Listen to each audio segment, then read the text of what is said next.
Most men like working on things, tools, objects, fixing things. This is what men enjoy doing. Have you ever noticed if a guy's out in his driveway working on something with tools, how all the other men in the neighborhood are magnetically drawn to this activity? They just come wandering out of the house like zombies. Man, it's true. Men hear a drill, it's like a dog whistle. Just... You know, they go running up to that living room curtain. Honey, I think Jim's working on something over there. So they run over to the guy. Now, they don't actually help the guy.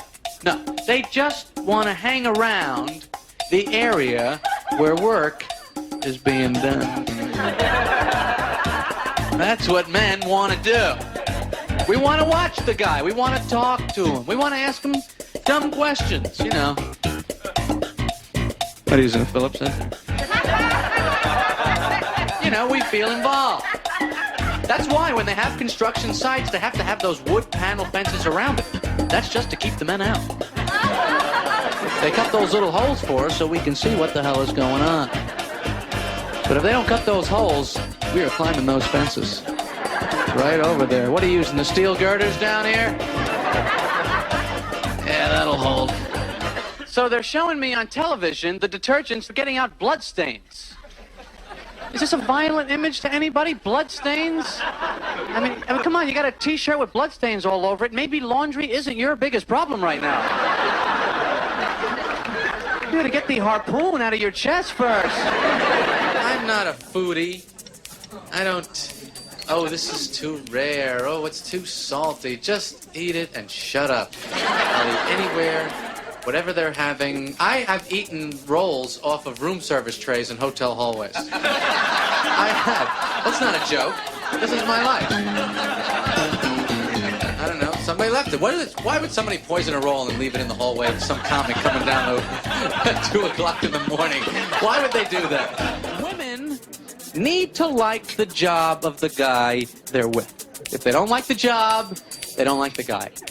Men know this, which is why we make up the phony, bogus names for the jobs that we have. Well, right now, I'm the regional management supervisor. I'm in development, research, consulting.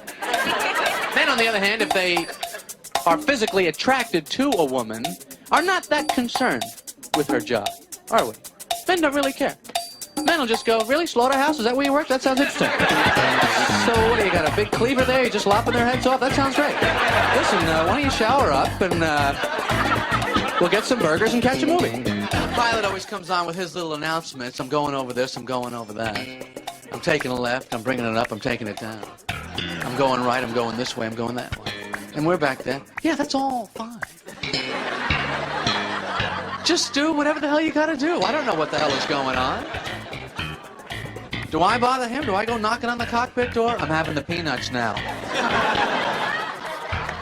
Just thought you might like to know what we're doing. I was thinking about the wig historically. I guess the Revolutionary War was the last war fought in wigs, and it seems like that must have been hard. You know, they're going into battle, you think, well, do I have my bullets? Do I have my bobby pins? You know, you gotta make sure you have everything. A lot more to worry about. What if I get killed? Is my wig on straight? I don't know when the whole wig thing came into style for men, but I know when it went out. When the mirror was invented. No guy is looking in a mirror, powdering a thatch of horsehair on his head, going, all right, let's go rap to the ladies. Old people in Florida, they drive slow and they sit low. Right? That is their motto.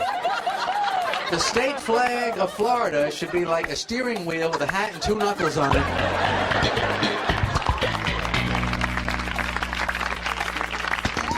And that left turn signal on for when they left the house that morning. Right? That's a legal turn in Florida.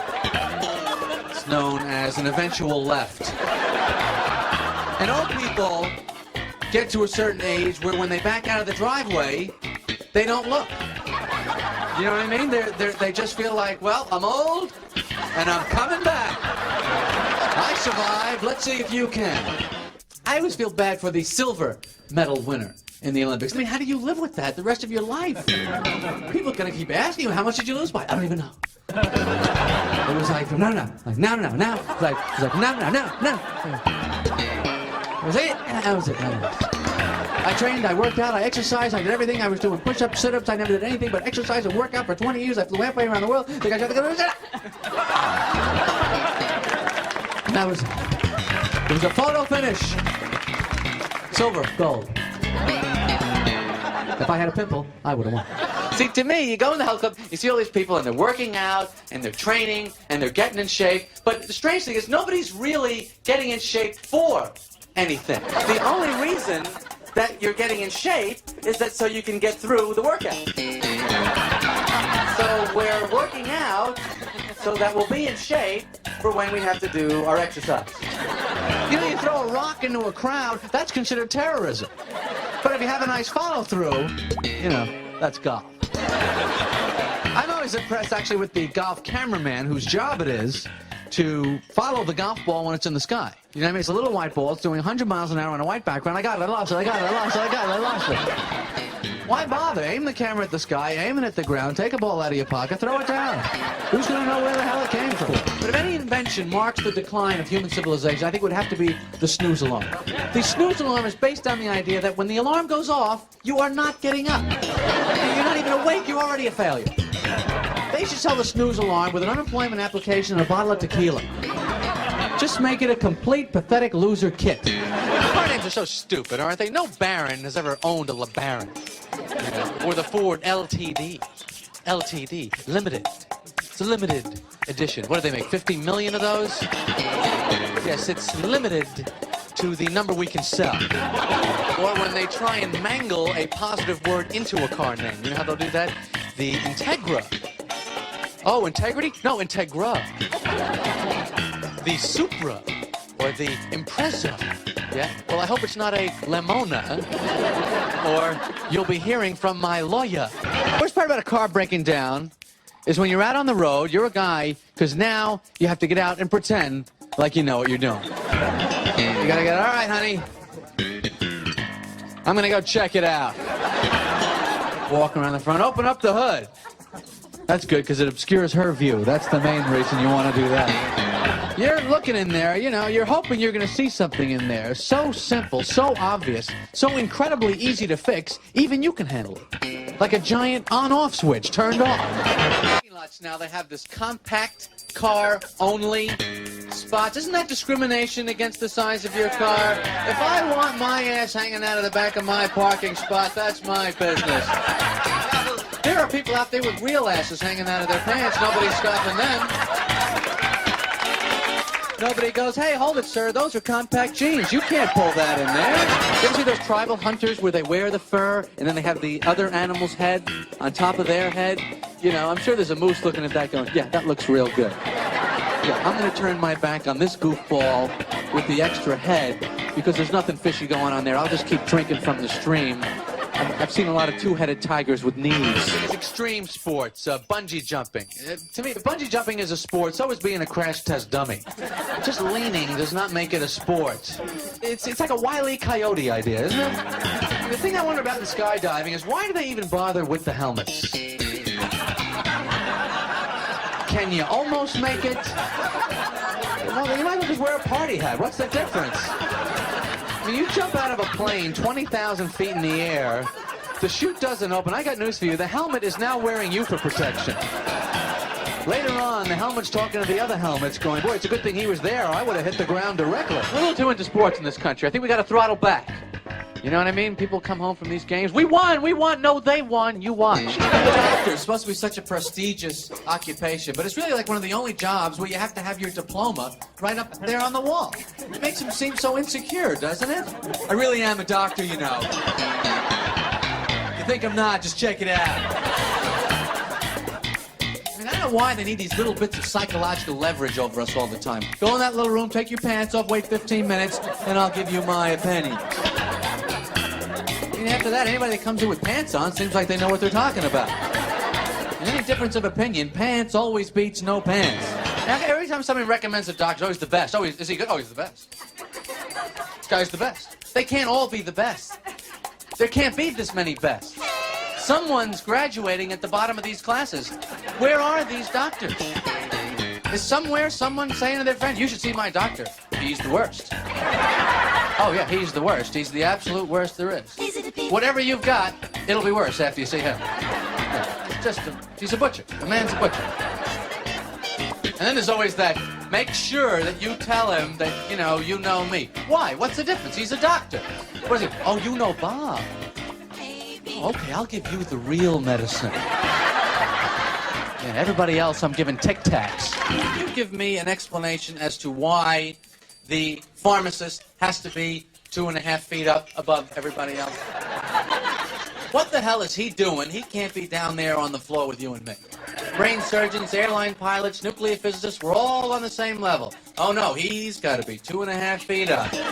Look out, everybody, I'm working with pills. Spread out, give me some room.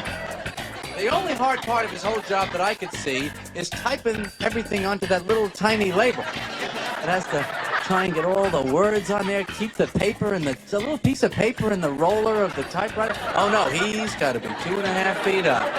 Yeah, I'd like to get this prescription. All right, you wait down there. Only I'm allowed up here. If there's a serial killer loose in your neighborhood, it seems like the safest thing is to be the neighbor. They never kill the neighbor. The neighbor always survives to do the interview afterwards, right? He was kind of quiet. I love these neighbors. They're never disturbed by the sounds of murdering, just stereo. Chainsaws, people screaming, fine. Just keep the music down. And I love these women that always fall in love with the serial killer. They write to him in prison. Here's a woman that's hard to disappoint. I guess she's only upset when she finds out he stopped killing people, and she goes, sometimes I feel like I don't even know who you are anymore. There's no way that moving in with your parents is a sign that your life is right on track. There's no way that you could fake this even. Yeah, things are going great. I met a terrific girl. I got a great job making a lot of money, and if everything goes according to plan, I'm going to be moving back in with my parents soon. It's like getting busted on a parole violation and thrown back into the slammer. In the opinion of the board, you'd need further rehabilitation, I'm afraid. How about that seedless watermelon? What an invention. Scientists are working on this. I mean, other scientists devote their lives to fighting cancer, AIDS, heart disease. These guys go, no, I'm focusing on melon. Oh, sure, thousands of people are dying needlessly, but that's got to stop. You ever try and pick a wet one up off the floor? It's almost impossible. I'm devoting my life to that. So I guess if they can get rid of the seeds, the rind is going next. What do we need that for? Get rid of the rind. They're not going to stop until they're making in the ground, ready-to-eat fruit cups, growing right out of the ground. So I went to a fashion show. First of all, the whole concept of modeling is counterproductive to the fashion industry. Because when these women are around, who's looking at clothes? I didn't notice any of the clothes. We're all applauding. Yeah, what are we applauding? We're applauding. There's great-looking women here. Yeah, this is great.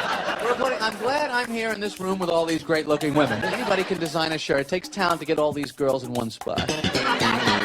That's talent. What is this goofy walk that the models do? You know this walk that they do down the runway? This like they have to go somewhere. They're walking like they're really on the way somewhere. And then they get to the end and it's like, well, I guess I'll just go back. When I was a kid, my favorite ride was the bumper car ride. Remember that ride? Going around in a circle. There was always one kid on the bumper cars that could not do it. Do you remember this kid? As soon as the ride gets started, he'd be like stuck in a pack of empty cars. Just... Excuse me, it won't go. Come on. It's almost over. He always ends up with the attendant hanging off that big pole, helping him steer it, Stop crying. I tell you, I never really understood the importance of the conductor. I mean, between you and me, what the hell is this guy doing? I mean, do you really need somebody waving a stick in your face to play the violin? Does that really help you out? I can see how we need him at the beginning, okay? Tap, tap, tap. Start, okay? I can see how you need that.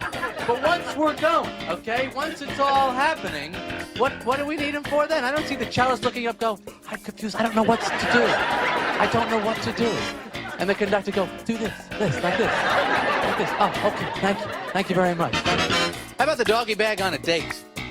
That's a good move for a guy, huh? Let me tell you something. If you're a guy, you ask for the doggy bag on a date, you might as well have them just wrap up your genitals, too. You're not going to be needing those for a while, either.